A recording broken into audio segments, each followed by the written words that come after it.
Voilà, et c'est la fin de la première partie du Journal Afrique. Place au MAG.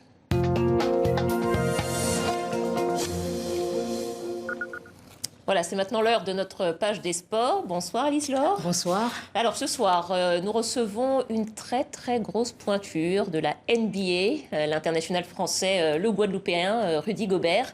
C'est l'un des sportifs français les mieux payés. Bonsoir. Bonsoir. Soyez le bienvenu au Journal Afrique. C'est un plaisir.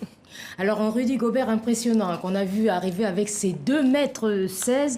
Alors vous faites partie du meilleur 5 offensif de la saison pour la 4e année consécutive. Vous avez participé au All-Star Game, première participation, et votre franchise a terminé 6e. Est-ce que vous estimez que c'est une bonne saison? Comment vous la jugez cette saison? Inachevé, je dirais. Inachevé. Je pense que c'était une saison très positive. Pour ma part et pour notre équipe, mais on sent qu'on veut faire mieux et on peut faire mieux, et l'objectif c'est l'année prochaine revenir encore plus fort. Et pouvoir faire peut-être mieux au play-off aussi, parce que je pense que vous avez été éliminé au premier tour. C'est ça, on menait 3-1 et on s'est laissé remonter, on a perdu contre les Denver Nuggets. Donc le but c'est l'année prochaine, on va essayer de continuer à progresser et essayer d'aller chercher le titre.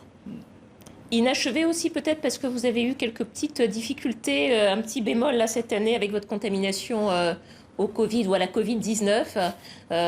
Ça vous a joué un petit peu des sales tours, ça, hein, parce que tout était parti d'une mauvaise blague, je crois, c'est bien ça? J'ai testé positif au Covid, je crois que c'était le 11 ou le 12 mars, et après ça on a eu pas mal de cas en NBA. Mais vous n'y croyez pas beaucoup au début au Covid?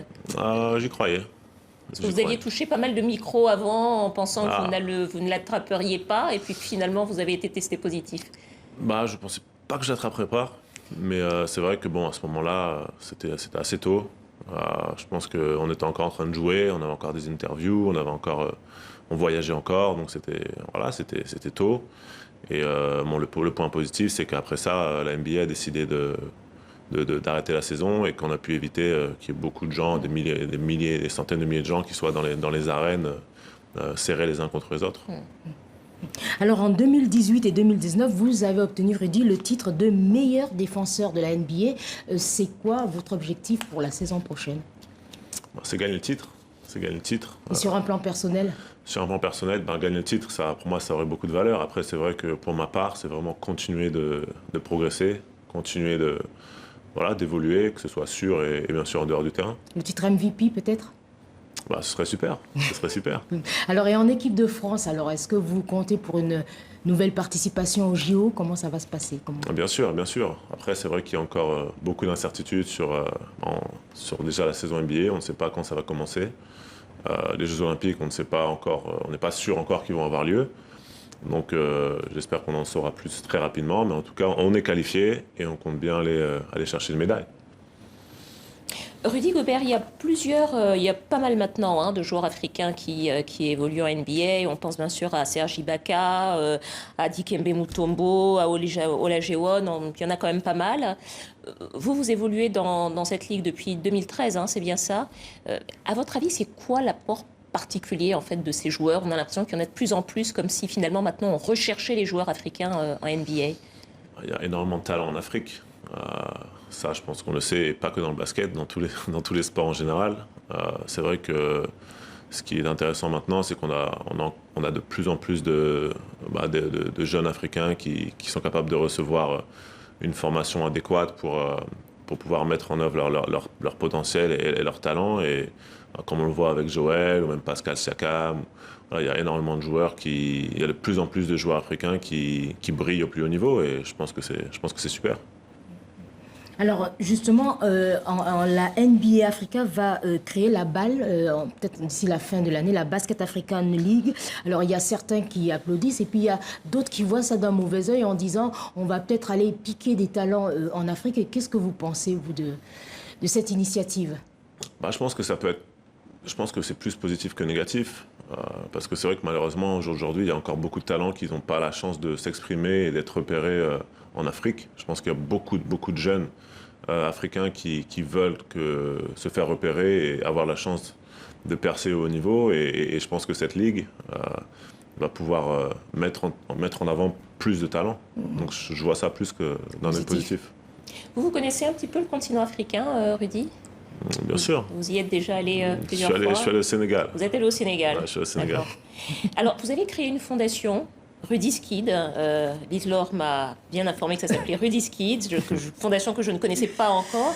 Alors, vous aidez les enfants démunis en soutenant des projets, des associations dans la Caraïbe, en France hexagonale. Comment c'est né, en fait, ce besoin de s'engager? Qu'est-ce qui a été le déclencheur?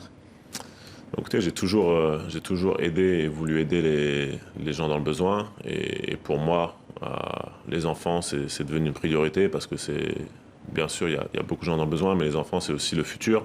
Pour moi, il y a énormément d'enfants qui ont besoin d'être inspirés, d'être guidés. Et surtout, il y a beaucoup d'enfants qui des fois n'ont pas à manger, qui n'ont pas de parents, qui sont malades. Donc pour moi, il y a énormément de choses à faire dans ce domaine. Et j'ai créé ma fondation pour pouvoir avoir un impact mondial à ce niveau-là. Et ça fait maintenant 3 ans qu'on fait pas mal d'opérations, que ce soit aux États-Unis, en France, ou même on a fait sur les dom-toms, en Haïti.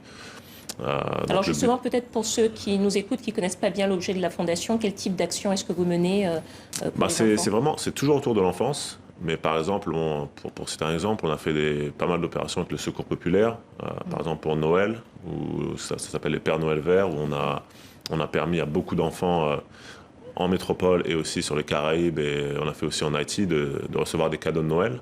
C'est surtout des enfants qui, en général, n'ont pas la chance d'avoir de cadeaux, donc c'était super. Et on fait aussi pas mal de choses, je fais pas mal de choses à Utah ou aux États-Unis, où on a pu nourrir beaucoup d'enfants qui, pareil, avec l'épidémie, il y a beaucoup d'enfants qui n'ont plus à manger, il y a beaucoup de familles qui sont dans la pauvreté, et on a pu aider beaucoup de familles grâce à ça. Alors, peut-être au sujet de la Fondation, jusqu'ici, vous étiez beaucoup dans les Caraïbes, en France hexagonale, mais vous avez parlé vous voulez avoir de l'impact au niveau mondial. On est au Journal Afrique. Est-ce que l'Afrique aussi, c'est une destination? Est-ce que vous avez aussi envie de vous engager sur le continent africain? Bien sûr. Pour moi, c'est très important, et je pense que dès l'année prochaine, on va vraiment mettre en place des gros projets en Afrique. Je ne sais pas encore où exactement, mais c'est clair qu'il y a énormément de... Voilà, on voit ce qui se passe dans beaucoup de pays africains, et je pense qu'il y a beaucoup d'enfants et de gens qui ont besoin de soutien, et ce sera vraiment important pour moi d'avoir un gros impact dans ces zones-là. Alors justement, ça fait 7 ans que vous êtes en NBA, il y a beaucoup d'enfants qui nous regardent. Et qu'est-ce que vous pouvez, Rudy, leur conseiller? Parce que ça fait toujours rêver la NBA. Moi, je leur conseillerais de croire en eux, de ne jamais abandonner. Ce sera jamais facile, mais voilà, quand tu crois en toi et que tu as tes rêves, même s'ils sont très grands, tu crois en tes rêves et tout peut t'arriver. Il faut que les rêves soient grands, il faut que la taille soit grande aussi, n'est-ce pas? Pour le basket, ça aide. C'est mieux. Bon, après, il n'y a pas que le basket, il y a d'autres choses. D'accord. Bon, mais j'ai encore peut-être une question sur la saison prochaine. On parle beaucoup d'argent aussi dans le sport. On dit de vous que vous êtes le sportif le mieux payé. Est-ce que vous allez... comment ça va? Vous allez rester à Utah? Vous comptez partir?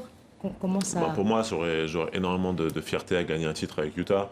Parce ça fait 7 ans que je suis à Utah. On a construit, je pense, quelque chose dans lequel j'ai beaucoup de fierté, et gagner un titre avec Utah, ça aurait énormément de valeur. Après, on sait que c'est la NBA, et voilà, il se passe toujours des moves, des mouvements, des trades, etc. Donc, écoutez, moi, je suis concentré sur mon équipe, et on verra ce que l'avenir me réserve. Moi, j'ai peut-être une toute dernière question en quelques mots, Rudy. On a beaucoup parlé des perspectives de développement de votre association et de la NBA. Est-ce que vous pensez que le sport peut aider au développement sur un continent, dans des zones peu privilégiées, comme sur le continent africain? Bien sûr. Je pense que le sport est très puissant, et quand les enfants sont passionnés de quelque chose, ça leur empêche de faire... pendant qu'ils jouent au basket ou qui font des dessins, ou je sais pas, qu'ils ont une passion, ça leur empêche de faire des choses un peu moins bien. Donc c'est clair que je pense que c'est important de développer encore plus le sport partout dans le monde, et surtout en Afrique. Le sport et l'esprit sportif, donc. Exactement. Merci beaucoup, Rudy. Merci, Lise-Laure. Merci. Je crois qu'on va parler encore un petit peu de foot. On a fini avec Rudy, mais on parle de foot. Vous avez quelques infos à nous donner, je crois. Quelques infos et surtout les résultats des derniers matchs amicaux. Alors au Portugal, cet après-midi, le Sili national de Guinée s'est imposé face au Cap-Vert 2-1. La Guinée qui affrontera donc mardi prochain la Gambie. Et puis hier, il y avait plusieurs rencontres parmi les plus attendues. Le combat des Lions, le Maroc a battu le Sénégal 3-1. Courte victoire des champions d'Afrique face au Nigeria, 1-0. Et en Hollande, 0-0 entre le Japon et le Cameroun. Voilà, on va vous dire au revoir cette fois pour de vrai. Merci beaucoup Rudy, on vous souhaite bonne chance pour la prochaine saison NBA. Ça commence quand d'ailleurs?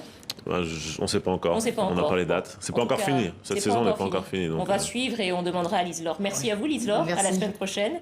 Et c'est la fin de ce journal. Merci de votre fidélité. À demain.